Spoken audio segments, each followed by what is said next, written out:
Macam-macam dengan orang Minang. Kemana bumi dipijak, di situ awak membuka rumah makan. Apa hukum bagi anak yang memarahi ibunya karena melarang agar melawan? Apa hukumnya bagi anak yang memarahi ibunya karena melarang ibunya agar jangan melawan bapaknya?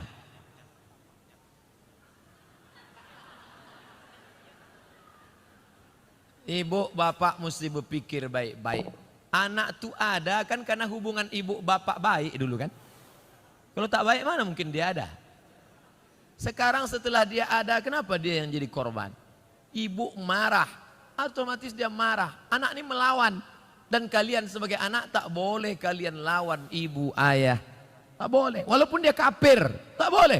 Wa in jahadaka, kalau bapak ibumu memaksamu ala an tusyrika bi, mempersekutukan Allah, fala tuti'huma, jangan kau ikuti. Tapi untuk melawan tak boleh. Wa sahibhuma fid dunya ma'rufa, tetaplah berbakti kepada orang tua. Jangan mentang-mentang udah ngaji, balik dari sini panggil mak, mak sini, assalamualaikum. Kan begitu caranya. Tapi dengan cara yang santun. Tapi dia nyuruh saya melawan ayah saya, Pak Ustadz. Cari nenek mama, cari walim ulama. Ibu kamu tuh suka ngajinya sama siapa? Oh, dia sama ngaji sama Ustadz Jel Fatullah. Kasih tahu, Ustadz Jel tolong ceramahi. Ustadz Somad menyabui Ustadz Jel, apa hubungan Ustadz? Itu kakak kelas saya. Kakak kelas saya. Banyak orang yang tersentuh hati mendengar ceramah Ustadz Jel. Oh, dengan Ustadz Jel dia tak mau. Sama siapa? Dia maunya dengan Dr. Eka Putra Wirman. Itu kakak kelas saya juga dulu di Maroko. Dengan Ustadz Eka. Dengan dokter, Pak Rektor Win. Oh, maunya dengan Ustadz Fulan. Dia dengan Ustadz tak mau. Maunya dengan nenek mama. Dengan tokoh adat. Dengan tokoh masyarakat. Pokoknya cakap siapa yang dia dengar, insya Allah. Begitu, bukan kita yang melawan. Karena melawan orang tua ini luar biasa. Mudah-mudahan kita termasuk anak-anak yang berbakti pada orang tua, insya Allah.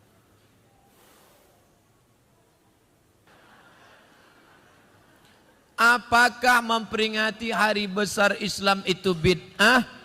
Muharram, Maulid Nabi, Isra Mi'raj, Nuzul Quran.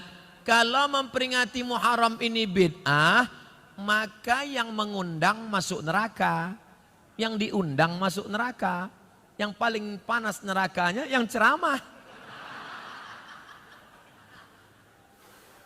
Kalau tidak dibuat Nabi bid'ah. Orang mengaji berpuluh tahun di Makkah, Inyak Canduang, Inyak Jaho, Syekh Sulaiman Ar-Rasuli, Syekh Ahmad Khatib Al-Minkabawi, berpuluh tahun mengaji di Makkah. Ini enggak, jurusnya 5 saya. Kalau tidak dibuat Nabi bid'ah, Maulid Nabi bid'ah, Isra Mi'raj bid'ah, Nuzul Quran bid'ah, Marhaban bid'ah, Barzanji bid'ah, Sayyidina bid'ah, Yasin bid'ah, Tahlil bid'ah. Maka kalau basuh aja orang, bid'ah haram neraka, bid'ah haram neraka, bid'ah haram neraka. Enggak sesimpel itu saudaraku. Bid'ah itu perbuatan yang tidak ada dalilnya. Itu bid'ah. Adapun peringatan menyambut Muharram, itu ngaji. Ngaji. Kita ini pengajian. Isinya tidak ada yang mungkar. Mengingatkan lagi umat tentang bagaimana menyambut satu Muharram. Bahwa kita punya kalender hijrah. Kita harus betul-betul pindah. Membangkitkan semangat membangun masjid. Menyekolahkan anak ke sekolah lembaga yang peduli pada sholat berjamaah. Mengingatkan tentang yang ulang tahun, jangan membuat perbuatan mungkar. Tapi dengan berbagi, bersedekah kepada fakir miskin, anak yatim. Maka dalam rangka watawasau bil haq, watawasau bisab. Maka akan datang masjid-masjid, surau langgar musalla. Buat.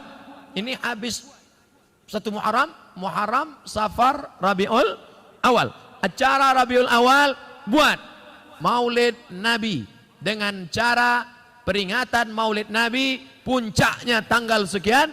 Seminggu sebelum itu adakan lomba jadi imam, lomba muazzin, lomba barzanji, lomba marhaban. Sehingga malam itu nanti hadirkan Ustadz Mubalik, penceramah, supaya dicuci lagi akidah, dibersihkan daripada kemungkaran. Bagaimana pengertian bid'ah itu Pak Ustadz? Sebagai beberapa bid'ah itu, karena di masjid kami tak pernah mengadakan memperingati hari-hari besar Islam.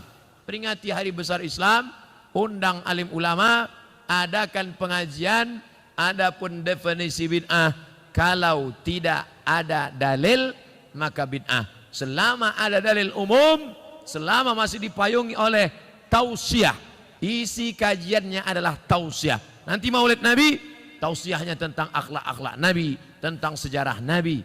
Nanti bulan habis maulid Nabi, Muharram, Safar, Rabiul Awal, Rabiul Akhir, Muharram, Safar, Rabiul Awal, Rabiul Akhir, Jumadil Awal, Jumadil Akhir, Rajab, Isra Mi'raj. Isra Mi'raj tausiah lagi. Isinya tentang bagaimana cara sholat Nabi. Karena Isra Mi'raj adalah peristiwa pengambil sholat. Habis Rajab, Sya'ban, menyambut Ramadan. Ramadan, nuzul Quran. Syawal, halal bihalal. Itu momen-momen persatuan umat. Pokoknya masjid yang belum membuat, buat. Susun kepanitiaan. Ramai. Dengan ramai begini yang selama ini imannya down, lemah, menengok ramai. Rupanya ramai juga umat Islam. Ternyata sholat subuh aja yang sunyi. Kalau tablik akbar ramai juga. Itu makanya Idul Adha itu disuruh istri ikut menengok pemotongan. Anak gadis dibawa. Untuk apa? Karena ada orang menengok orang ramai, bangkit semangatnya. Hidup jiwanya. Makanya Idul Adha suruh anak istri ikut datang memotong. Menengok pemotongan. Orang Islam ternyata ramai juga kalau bagi-bagi daging kambing. Untuk apa itu? Show menunjukkan force, kekuatan. Orang luar melihat kita.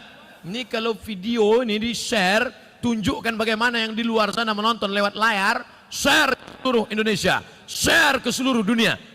Orang berpikir dua kali, jangan usir Ustadz Somad. Itu datang nanti pasukannya dari bumi Minangkabau. Jangan macam-macam dengan orang Minang. Kemana bumi dipijak, di situ awak membuka rumah makan. Di setiap penjuru negeri ini ada rumah makan Minangkabau. Macam-macam mereka. Saya ceramah di Sydney, di Australia, diajak makan di rumah makan orang awak Minangkabau. Gebu Minang di Sydney. Duduk saya.